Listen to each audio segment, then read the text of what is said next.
Rhode Island property owners, are you aware that you could be subject to up to $175 a month in fines from the state? Stay tuned for the information in this video to help you stay ahead of them.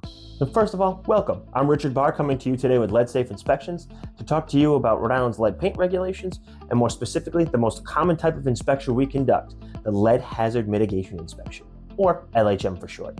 This is a form of lead safety inspection that has the overarching goal of getting you what's called a Certificate of Conformance, a form of lead-safe certificate. Now, in the scope of practice of this inspection, we aren't looking to prove what is or what isn't lead paint in the property. That's a time-consuming and as such more expensive process that requires specialized tools.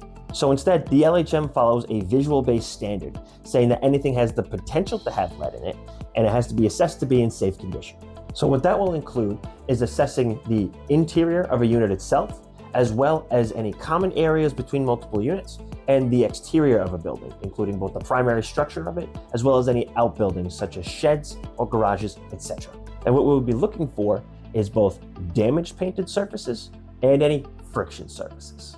The logic behind this is that anything has the potential to have lead in it, so that's why we look for things such as damaged painted surfaces anywhere, even if a component looks like it's a little bit newer. This is because lead is toxic in its byproducts, so if you're exposed to something such as a paint chip, or more commonly paint dust, this is what can actually get ingested and make people sick. And in that same vein, this is why friction surfaces are the next thing that we look for. Now, what friction surfaces entail is looking to see if any doors rub on a frame when they shut, which we call binding, or if you have any old original wood windows left in the property. As far as doors are concerned, they only have to be made so that they are able to open and shut freely without rubbing on frames and making sure all the paint's intact. Now, wooden windows are a bit nuanced in the conversation.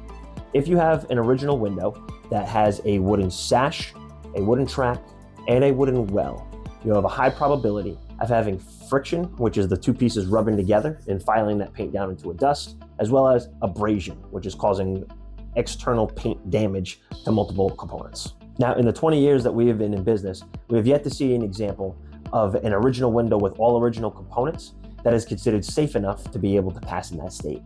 As such, per LeadSafe's company policy, any original wood windows with wooden tracks and wooden wells will not pass inspection.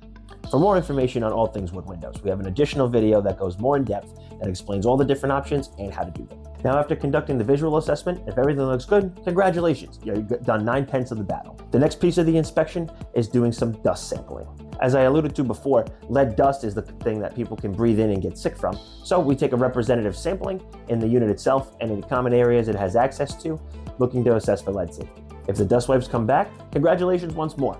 Your unit can now be certified as lead safe and you will be issued a Certificate of Conformance. Now, it's important to note, this is not saying that there was no lead in the property, just that as of today, with these people living here, it was delivered in safe condition. As such, these certificates are good for 2 years, because in that time frame, things happen, like winters beat stuff up, people break things in properties, as people are moving furniture in and out of places, things get damaged, things like this happen. There is one caveat put in place here for long-term tenants that stay longer than the 2 years since the inspection.